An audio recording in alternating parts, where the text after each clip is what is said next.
one of the things you mentioned that's integral to a lot of what's happening now, and identifying sources and being able to see that something has been purloined, is watermarking. And of course with NewGuard, which you acquired a couple of years ago. NextGuard.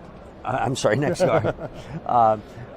They had established a very good footprint in the watermarking arena. Absolutely.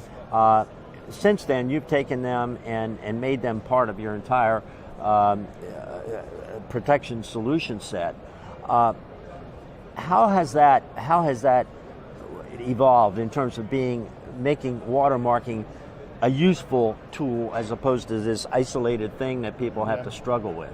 Exactly. So, I mean, this administrative fight, this legal fight, that could go on forever, but watermarking is the game changer here because it allows you to bypass all of that.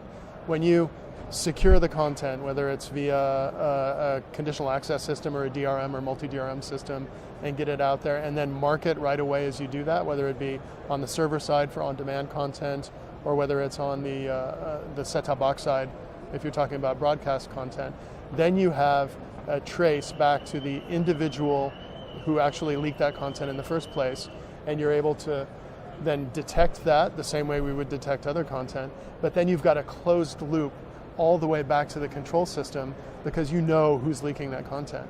And in the case of live sports, to be able to do that whole process within a 5 to 10 minute period is a huge value for sports rights holders and for pay TV operators because it means they're taking pirate content and bam, they're shutting it down like that. Yeah, well, the live thing is it's got to happen that fast to make it worthwhile because after they horses out of the barn, it's useless.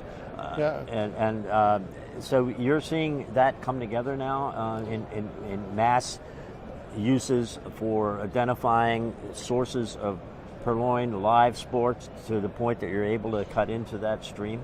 So if it's an over-the-top streaming stream, then we're certainly able to do that very quickly today.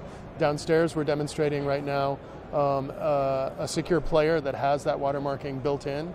This, of course, can also be done on the server side as well. And so that gives you, because it's software-based, a very quick route to being able to track down piracy in that environment.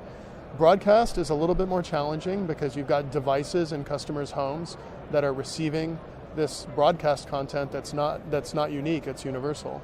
So the set-top box is the point where then you have to add the watermark either using software or if you want to do it as securely as you possibly can, working with one of our many chipset partners to make sure that NextGuard watermarking is embedded in the actual MPEG chipset itself.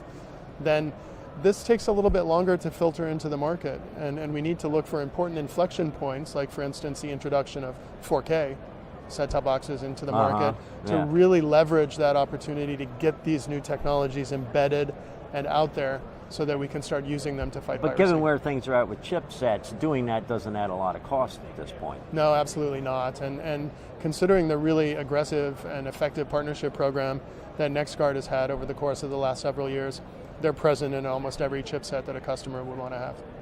Great.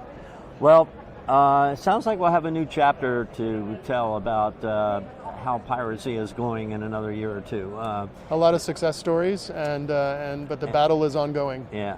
Well, Christopher, thanks so much for updating us and look forward to further conversations on the topic. Pleasure as always.